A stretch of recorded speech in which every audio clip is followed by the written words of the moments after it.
మనకి దుగ్గరాజపట్నంకి విభజన చట్టం ప్రకారం పోర్ట్ రావాలి.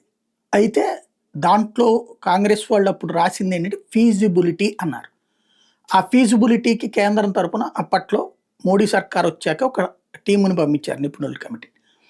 వాళ్ళు ఇది ఫీజిబిలిటీ ఉండదు అని తేల్చారు. ఎందుకంటే ఓ పక్కన కాకినాడ పోర్ట్ ఉంది, ఇంకో పక్కన కృష్ణపట్నం పోర్ట్ ఉంది.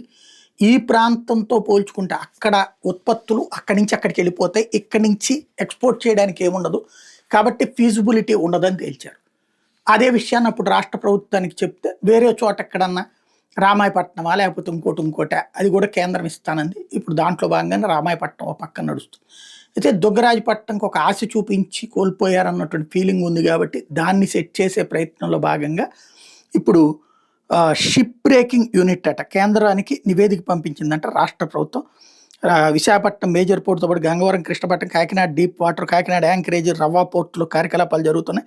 కొత్తగా మూలపేట, రామాయపట్నం, మచిలీపట్నం, కాకినాడ ఎస్సీజెడ్ పోర్టుల నిర్మాణ పనులు కొనసాగుతున్నాయి కాబట్టి కొత్తగా 10 చేపల రేవులు కూడా అందుబాటులోకి రాబోతున్నాయి. ఎన్ని జగన్ టైంలో ప్రారంభించినటువంటి ఇప్పుడు పూర్తవుతున్నాయి. భవిష్యత్తులో మారిటైమ్ కార్యకలాపాలు మరింతగా పెరిగే అవకాశం ఉంది కాబట్టి షిప్ బిల్డింగ్, షిప్ బ్రేకింగ్ వంటి సదుపాయాలను అందుబాటులోకి తేవాలని ప్రభుత్వం ఆలోచిస్తోందంటూ పంపిస్తున్నారు. కానీ ఇది చేతనైతే దుగ్గరాజపట్నం పోర్టు కిందకి మార్చండి, లేదా దాన్ని ఒక ఎంటర్టైన్మెంట్ హబ్ కింద ఇప్పుడు చీరాలకి, బాపట్లకి పోతున్నారు జనం అందరూ కూడా. దాన్ని ఏమంటారు, వినోదానికి, విలాసాలకి.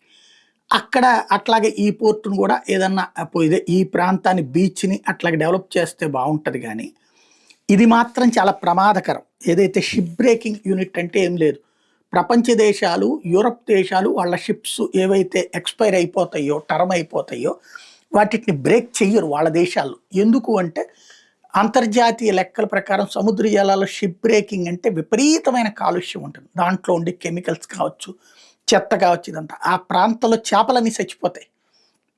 ప్లస్ అవన్నీ కలుషిత జలాలుగా ఉంటాయి. కాబట్టి యూరప్ దేశాలు చెయ్యవు. కానీ వెనుకబడిన దేశాలు, చైనా లాంటి వాడు చేస్తాడు, బంగ్లాదేశ్ లాంటి వాడు చేస్తుంటాడు. ఎందుకంటే అట్లాంటిది మన దేశంలో కూడా కొన్ని చోట్ల అట్లాంటిది పెడుతున్నమాట వాస్తవం. మన రాష్ట్రంలో ఆ కాలుష్యం అవసరమా? ఆలోచించుకుంటే బెటర్.